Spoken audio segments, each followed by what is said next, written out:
Buenos días, tardes o noches, bienvenidos a nuestro podcast. Hoy hablaremos de un tema que ha impactado profundamente a Nuevo León en los últimos años, la crisis hídrica. Nos acompañan aquí mis compañeros Bri, Mar, Brian y su servidora Jean. Analizaremos este fenómeno desde distintas perspectivas. Comencemos con Bri, quien nos dará una contextualización del problema. Gracias, Jim. Pues hoy vamos a analizar la crisis hídrica en Nuevo León como un fenómeno social complejo que ha transformado la vida cotidiana de toda una región. La crisis hídrica en Nuevo León es un problema que se ha agravado considerablemente en los últimos años debido a una combinación de factores: el crecimiento demográfico acelerado, la sobreexplotación de los recursos hídricos y la variabilidad climática. Durante 2022, Monterrey y su área metropolitana enfrentaron una de las peores sequías registradas con niveles críticos en presas como La Boca y Cerro Prieto. Si revisamos la cronología, en febrero de 2022, el gobierno estatal emitió una declaratoria de emergencia por sequía cuando las presas Cerro Prieto y La Boca cayeron por debajo del 5% de su capacidad. Para marzo ya se habían implementado cortes programados de suministros en toda la zona metropolitana. En junio y julio, la crisis alcanzó su punto más crítico, provocando protestas y manifestaciones por la distribución inequitativa del recurso. Para dimensionar el problema, Nuevo León enfrentó un déficit de más de 31 millones de metros cúbicos de agua, afectando no solo el suministro doméstico, sino también la producción agrícola, ganadera e industrial. Durante lo peor de la crisis, la zona metropolitana de Monterrey disponía de 13.500 litros de agua por segundo, cuando el consumo regular diario es de 16.500 litros, evidenciando una brecha significativa entre oferta y demanda. Oigan, me parece interesante cómo has contextualizado la crisis. Quisiera añadir que esta brecha entre oferta y demanda refleja también un problema estructural de planificación urbana que lleva décadas gestándose, ¿no creen? Efectivamente, Jean, también habría que considerar esta crisis no solo es un fenómeno climático, sino también un fenómeno de gestión política. Los niveles críticos de las presas ya se venían venir desde hace años anteriores.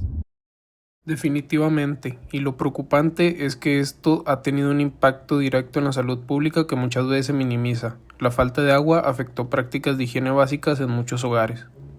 Para analizar este fenómeno nos apoyaremos en el marco teórico de Anthony Giddens, particularmente en su teoría de la estructuración, que nos permite entender cómo las estructuras sociales y la acción individual se influyen mutuamente en esta crisis.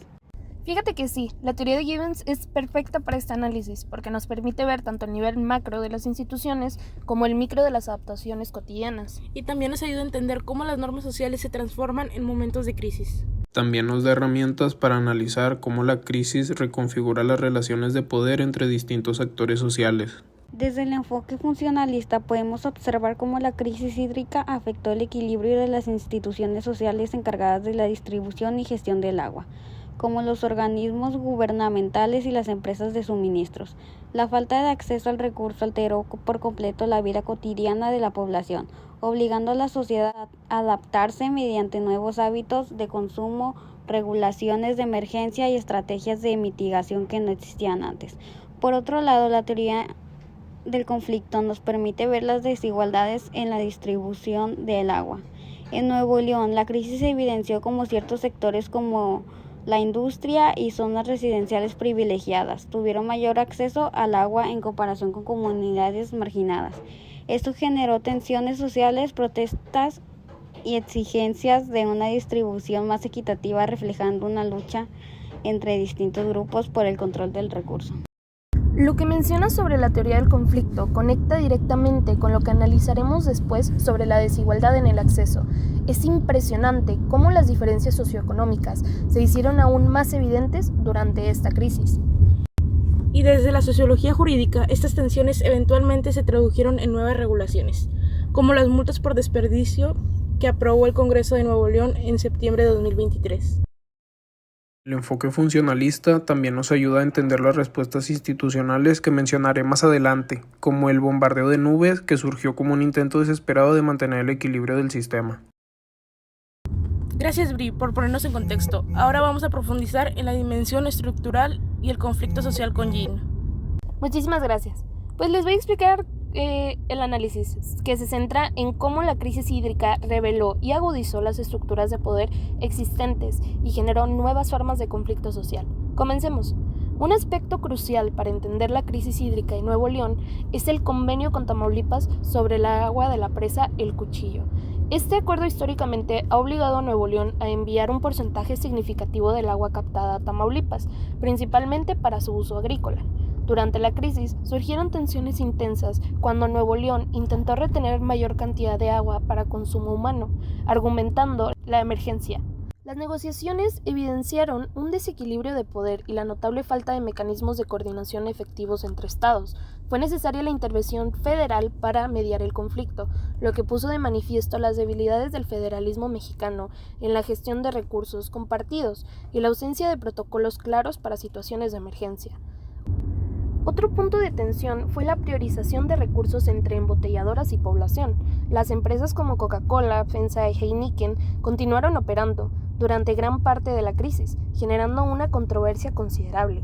Existió una percepción generalizada entre las autoridades que priorizaban intereses económicos sobre las necesidades básicas de la ciudadanía. Las concesiones de agua para uso industrial permanecieron prácticamente intactas, mientras miles de hogares sufrían cortes prolongados, revelando contradicciones profundas en la gestión del agua como bien público versus su tratamiento como recurso económico. Lo que menciona sobre el convenio con Tamaulipas muestra claramente cómo las estructuras políticas existentes no estaban preparadas para manejar una crisis de esta magnitud. Es un ejemplo perfecto de lo que Durkheim llamaría una anomía institucional. Y desde la perspectiva jurídica, estas tensiones entre estados revelaron vacíos legales importantes en nuestra legislación sobre recursos hídricos compartidos. El caso de las embotelladoras también refleja un problema de gobernanza y prioridades en la gestión de crisis. Las decisiones parecían responder más a presiones económicas que a necesidades de salud pública. Vamos a ver un poco sobre el conflicto social y movilización ciudadana. La frustración ciudadana se manifestó en bloqueos de avenidas importantes y protestas frente a edificios gubernamentales. Las redes sociales jugaron un papel crucial para la organización, con hashtag como Nuevo León tiene sed, que se volvieron virales y visibilizaron la crisis a nivel nacional. Las respuestas evidenciaron la profunda indignación por la percibida inacción gubernamental y la falta de planificación estratégica. Surgieron confrontaciones entre ciudadanos y autoridades por la distribución inequitativa de pipas de agua, especialmente en zonas vulnerables. El descontento social escaló cuando se revelaron posibles casos de corrupción en la gestión del recurso y acaparamiento por parte de ciertos funcionarios. Ante la insuficiente respuesta institucional, surgieron redes vecinales espontáneas para compartir información sobre disponibilidad de agua y coordinar abastecimientos. Se crearon grupos de WhatsApp y Facebook para organizar compras colectivas y distribución equitativa. Vecinos con acceso a pozos o sistemas de captación compartieron el recurso con quienes más lo necesitaban, mostrando una solidaridad que trascendió diferencias socioeconómicas. Organizaciones civiles establecieron centros de acopio en zonas marginadas, emergiendo así un sistema informal de apoyo mutuo que contrarrestó con las deficiencias institucionales. Este surgimiento de redes de apoyo comunitario es fascinante desde la perspectiva sociológica. Muestra cómo en momentos de crisis las personas pueden crear nuevas estructuras sociales cuando las oficiales fallan. Y estas redes comunitarias terminaron siendo más efectivas que muchas de las soluciones institucionales, lo que nos dice mucho sobre la capacidad de adaptación colectiva. También observé que estas redes crearon nuevos liderazgos comunitarios que antes no existían, reconfigurando el tejido social en muchas colonias. Impresionante, ¿no creen? Hablaremos ahora sobre la desigualdad social en el acceso al agua. La crisis evidenció profundas desigualdades. Municipios como San Pedro Garza García y zonas residenciales de alto nivel socioeconómico experimentaron menos cortes de agua y de menor duración. Por el contrario, las zonas periféricas y colonias populares sufrieron cortes más prolongados y más frecuentes. La infraestructura hidráulica mostró estar mejor mantenida y con mayor inversión en zonas de mayor poder adquisitivo, mientras que presenta deficiencias crónicas en áreas marginadas. Las familias de estratos económicos bajos se volvieron obligadas a destinar un porcentaje significativamente mayor de sus ingresos a la compra de agua embotellada o pipas, afectando su economía familiar. La capacidad de almacenamiento mediante cisternas, tinacos y otros sistemas marcó una diferencia sustancial entre las clases sociales, permitiendo a los más privilegiados sortear mejor los cortes. También se documentó que el precio de las pipas de agua se triplicó en zonas marginadas durante los peores momentos de la crisis, aprovechando la desesperación de las familias más vulnerables. En cuanto a la justicia ambiental, la crisis evidenció que los impactos ambientales nos afectan a todos por igual, sino que tienen un componente de clase social muy marcado, con comunidades de menos recursos enfrentando una vulnerabilidad significativamente mayor. Estas desigualdades que señalas muestran perfectamente lo que la teoría del conflicto anticipa. En momentos de escasez, las diferencias de poder se hacen más evidentes y las tensiones sociales se intensifican. Por otro lado, esto se reflejó también en el acceso diferenciado a la justicia y a los mecanismos de reclamo. No todas las comunidades tenían las mismas herramientas para exigir sus derechos. Desde la perspectiva de salud pública, estas desigualdades también se tradujeron en impactos sanitarios diferenciados, con mayor incidencia de enfermedades relacionadas con la falta de agua en zonas vulnerables. Muchas gracias, Jean, por este análisis profundo de las dimensiones estructurales y los conflictos sociales generados por la crisis. En nuestra próxima sección, Mar nos hablará sobre las respuestas adaptativas y el cambio social que se ha observado. Quisiera enfocar mi análisis principalmente en las respuestas adaptativas y cambios sociales que surgieron como consecuencia de la crisis hídrica en Nuevo León. Veremos cómo esta situación transformó tanto el marco jurídico como las prácticas colectivas e individuales. Es importante entender que existe un complejo entramado legal que regula el acceso y el uso del agua. La Constitución mexicana, en su artículo número 4, reconoce el derecho humano al agua, garantizando que todos tenemos derecho a agua potable para consumo personal. Esto obliga a las autoridades a asegurar el acceso al agua para la población. En México, el principal responsable es el Sistema de Aguas y Drenaje de Monterrey, SADM, cuyas funciones incluyen garantizar el suministro de agua potable, mantener y expandir la infraestructura hidráulica, realizar estudios sobre disponibilidad del agua e implementar programas para su conservación y uso eficiente. Este marco legal también establece responsabilidades para los usuarios: pagar puntualmente el servicio, usar el agua responsablemente, reportar fugas y cumplir con las normas de consumo. Las infracciones pueden resultar en multas, suspensión o hasta cancelación del servicio. Entre las principales leyes que regulan el agua está la Ley de Aguas Nacionales a nivel federal, la Ley de Aguas de Nuevo León a nivel estatal y la Ley Ambiental del Estado, así como la norma oficial mexicana que regula la calidad del agua para el consumo humano. Es fascinante ver cómo este marco legal refleja la teoría de Giddens sobre la dualidad de estructura, donde las normas institucionales y las acciones individuales se influyen mutuamente. La crisis ha puesto a prueba esta interacción.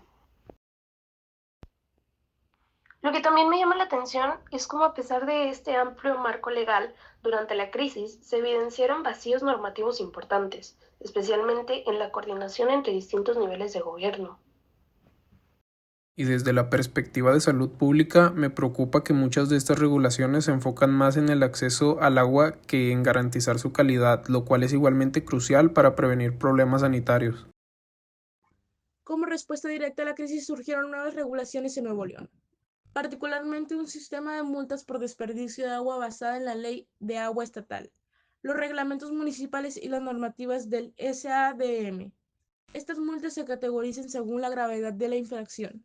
Para uso doméstico se sancionan actividades como riesgo excesivo de jardines, lavado de banquetas y cocheras, fugas no reportadas y uso inadecuado de agua potable. En el ámbito comercial e industrial se penalizan las descargas sin tratamiento, sistemas de enfriamiento ineficientes y desperdicio en procesos productivos. El esquema de multas varía desde infracciones leves, que comienzan con una advertencia formal y pueden llegar a multas desde 50 a 500 pesos, hasta infracciones muy graves que conllevan multas de 5,000 a 20,000 pesos, suspensión definitiva del servicio y posibles acciones legales adicionales. Para la aplicación de estas sanciones, se sigue un proceso que incluye la detención de la infracción, levantamiento del acta notificador al infractor, periodo de descargo, imposición de multa y, en su caso, recursos de inconformidad. Los métodos de detención incluyen inspecciones aleatorias, reportes ciudadanos, monitoreo de consumo y sistema de vigilancia urbana. Estas nuevas regulaciones ejemplifican perfectamente lo que en sociología llamamos cambio normativo emergente, donde la crisis fuerzan la creación de nuevas normas que eventualmente podrían institucionalizarse permanentemente. Sin embargo, me preocupa que estas multas podrían tener un impacto desigual, afectando más severamente a las familias de bajos recursos, que ya destinan un porcentaje mayor de sus ingresos al acceso al agua. Coincido con Jean y añadiría que desde el punto de vista de salud pública es necesario equilibrar estas sanciones con programas de educación preventiva y apoyo a comunidades vulnerables. Una de las respuestas más interesantes que he visto ha sido el surgimiento de soluciones comunitarias como los tinacos colectivos. Estos sistemas surgieron como respuesta directa a la intermitencia en el suministro y se han implementado principalmente en el área metropolitana de Monterrey, municipios periféricos, colonias populares y zonas urbanas marginales. Se estima que existen entre 350 y 400 tinacos comunitarios en el área metropolitana, beneficiando aproximadamente a 75.000, 100.000 personas, con una capacidad promedio de 10.000, 15.000 litros por tinaco. El impacto social de estos tinacos ha sido significativo, aumentando la seguridad hídrica al reducir la incertidumbre en el abastecimiento, permitiendo una distribución más equitativa del recurso y fomentando la solidaridad vecinal. Desde el punto de vista económico, han reducido los costos individuales del almacenamiento, representan una inversión colectiva en la infraestructura y han disminuido los gastos en pipas de agua. Otro ejemplo emblemático fue la protesta ciudadana en el río Santa Lucía, donde un grupo de ciudadanos desesperados invadió literalmente el lago como un acto de protesta sin precedentes. Esta acción sirvió para visibilizar la crisis, desafiar a las autoridades y expresar la frustración social, generando cobertura mediática nacional e internacional y presionando a las autoridades a reconocer la gravedad de la situación. Este fenómeno de los tinacos comunitarios demuestra lo que Emil Durkheim llamaría una manifestación de solidaridad mecánica, donde la comunidad se une frente a una amenaza común creando nuevos lazos sociales. Algo que es realmente interesante de ver es cómo esta crisis ha modificado incluso los espacios de socialización tradicionales, como las escuelas, lugares de trabajo, forzando nuevas formas de organización social. Y desde la salud, estas adaptaciones han tenido un impacto positivo en la concientización sobre la higiene y el uso responsable del agua, aunque también han planteado desafíos para mantener condiciones sanitarias adecuadas con recursos limitados. Otro punto interesante fue que a nivel individual y familiar, la crisis provocó transformaciones significativas en el almacenamiento y uso del agua. Los sistemas de almacenamiento pasaron de ser opcionales a necesidades vitales, con un incremento del 300% en ventas de tinacos en los últimos 3 años. También se popularizaron las cisternas subterráneas, tanques de alta capacidad, sistemas de recolección de agua de lluvia y contenedores con sistemas de filtrado. Las adaptaciones estructurales en los hogares incluyeron la instalación de sistemas de reutilización de agua gris, modificación de jardines con plantas xerófitas, implementación de sistemas de riego por goteo y dispositivos de bajo consumo. Las tecnologías de ahorro como inodoros de doble descarga, regaderas con restrictor de flujo, llaves con sensor y sistemas de detención de fugas se volvieron comunes. Los hábitos de consumo también cambiaron drásticamente, con reducciones en el tiempo de duchado, reutilización de agua de lavado para el riego, lavado de autos con cubetas y recolección de agua de aire incondicionado. Las rutinas familiares se transformaron en establecimiento para turnos para el lavado de trastes, utilizando lavanderías con sistemas de ahorro y planificando estratégicamente las actividades que requieren agua. Todo esto ha significado mayor inversión familiar en equipamiento como purificadores, sistema de osmosis inversa, filtros especializados y bombas eficientes, así como costos adicionales en el almacenamiento, tecnologías de ahorro, agua embotellada y mantenimiento de sistemas. Otro punto interesante fue que a nivel individual y familiar, la crisis provocó transformaciones significativas en el almacenamiento. Estas adaptaciones individuales son un perfecto ejemplo de lo que Giddens llama reflexividad, donde los individuos modifican conscientemente sus prácticas en respuesta a la información y experiencias de su entorno cambiante. Oigan, creo que también es importante señalar que estas inversiones representan una carga económica adicional que no todas las familias pueden asumir por igual, lo que profundiza las desigualdades existentes. Desde el punto de vista de la salud pública, estas adaptaciones son vitales, pero me preocupa que algunas familias recurran a soluciones improvisadas que podrían no garantizar la calidad del agua, poniendo en riesgo su salud. Bueno, muchísimas gracias, Mar, por este análisis detallado de las respuestas adaptativas y cambios sociales. Estas transformaciones nos muestran la capacidad de resiliencia de nuestra sociedad, pero también evidencian desafíos importantes que debemos abordar. Ahora Brian nos compartirá su análisis sobre respuestas institucionales y perspectivas futuras.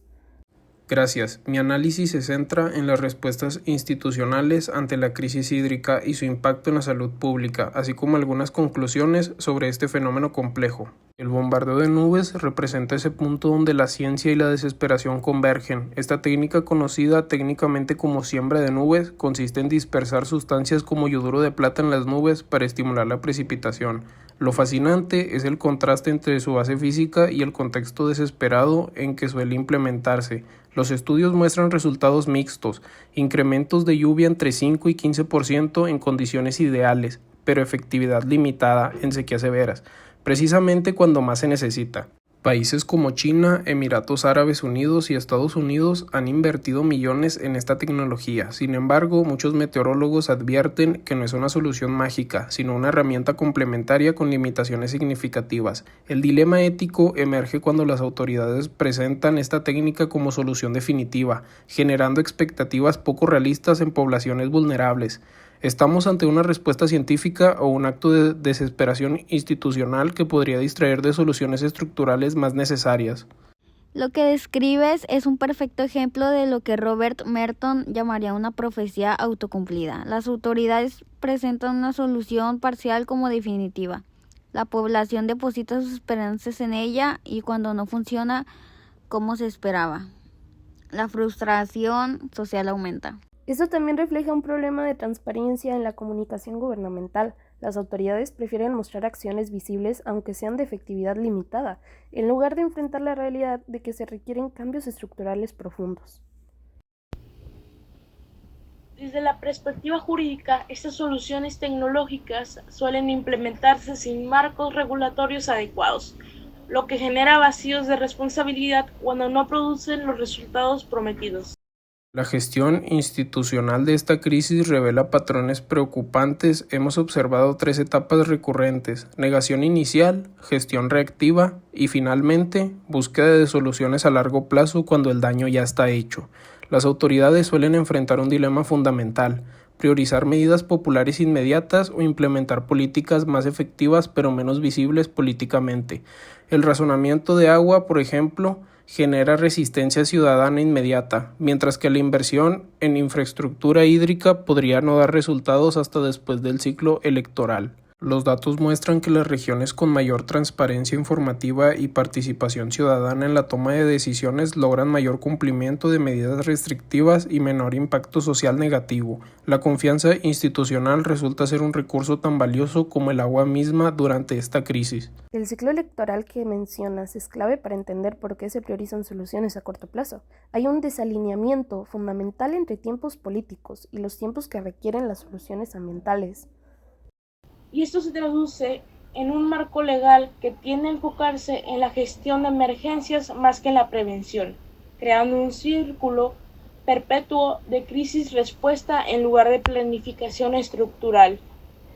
La escasez hídrica desencadena una cascada de problemas de salud que podemos clasificar en 3 categorías principales. Primero, las enfermedades por consumo de agua contaminada. Cuando escasea el agua potable, aumentan los casos de enfermedades gastrointestinales, hepatitis A y fiebre tifoidea. Los datos epidemiológicos muestran incrementos de hasta 300% en zonas rurales durante crisis hídricas prolongadas. Segundo, las patologías asociadas a la higiene deficiente. La reducción en prácticas higiénicas básicas dispara las infecciones cutáneas, conjuntivitis y enfermedades respiratorias. En escuelas con acceso limitado al agua, el ausentismo por enfermedades infecciosas puede duplicarse. Tercero, el impacto en enfermedades crónicas. Pacientes con condiciones renales, diabetes o hipertensión enfrentan complicaciones severas durante restricciones hídricas prolongadas. La deshidratación crónica afecta la eficacia de medicamentos y complica el manejo de esas condiciones. Los sistemas de salud ya sobrecargados enfrentan este triple impacto con recursos limitados, creando una tormenta perfecta para crisis sanitarias secundarias. Esta triple categorización de problemas de salud nos ayuda a entender el impacto sistémico de la crisis. No es solo un problema ambiental o de infraestructura, sino un problema de salud pública con efectos cascada. También me parece importante destacar cómo estos impactos sanitarios afectan de manera desigual con las comunidades marginadas, experimentando tasas más altas de todas estas enfermedades que mencionas. Desde la perspectiva legal, esto plantea preguntas importantes sobre cómo el derecho a la salud y si nuestros marcos regulatorios actuales son suficientes para proteger a la población durante estas crisis. Al analizar el panorama completo, resulta evidente que la crisis hídrica representa mucho más que un desafío ambiental o de infraestructura. Constituye una emergencia sanitaria multidimensional que requiere respuestas igualmente complejas. Las instituciones deben transitar de la gestión reactiva hacia modelos preventivos basados en evidencia científica y participación comunitaria. El bombardeo de nubes y otras soluciones tecnológicas tienen su lugar, pero dentro de estrategias integrales que aborden causas estructurales. Desde la perspectiva de salud pública, necesitamos sistemas de vigilancia epidemiológica específicamente diseñados para crisis hídricas, que permitan identificar y proteger a poblaciones vulnerables antes que las estadísticas de morbilidad confirmen lo que ya sabemos, que quienes menos tienen sufren primero y más intensamente. La sociología médica nos enseña que cualquier solución efectiva debe incorporar análisis de determinantes sociales y perspectivas culturales locales. Las intervenciones tecnológicamente perfectas fracasan cuando ignoran realidades sociales imperfectas.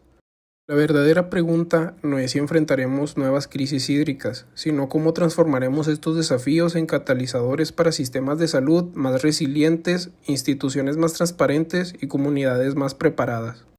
Pues tus conclusiones resuenan con la teoría de la estructuración de Giddens, que mencioné al inicio. Necesitamos entender cómo las estructuras institucionales y las acciones individuales influyen mutuamente para crear soluciones verdaderamente efectivas.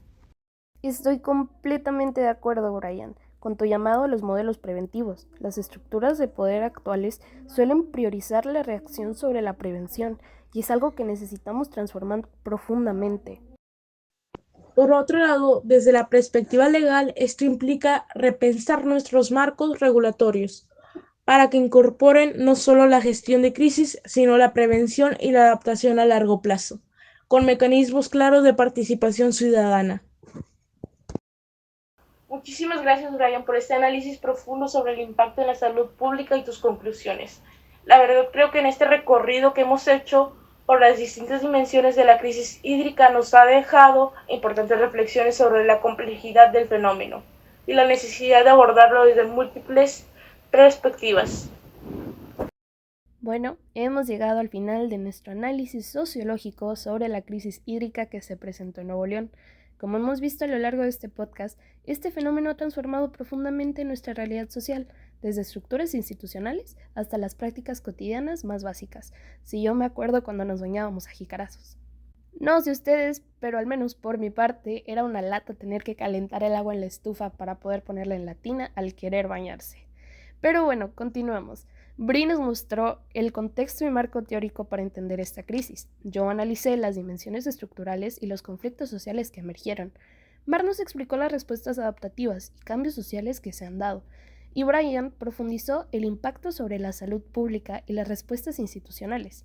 Si algo queda claro de este análisis es que la crisis hídrica no solo es un problema ambiental o técnico, sino también un fenómeno social complejo que ha puesto de manifiesto desigualdades estructurales. Ha demostrado nuestras prácticas cotidianas y ha forzado nuestras formas de organización comunitaria e institucional. Pero bueno, esperemos que este análisis contribuya a una comprensión más profunda de la crisis y sobre todo a la búsqueda de soluciones que no solo aborden los síntomas inmediatos, sino las causas estructurales que han llevado a esta situación. Muchísimas gracias por acompañarnos en este podcast. Hasta la próxima.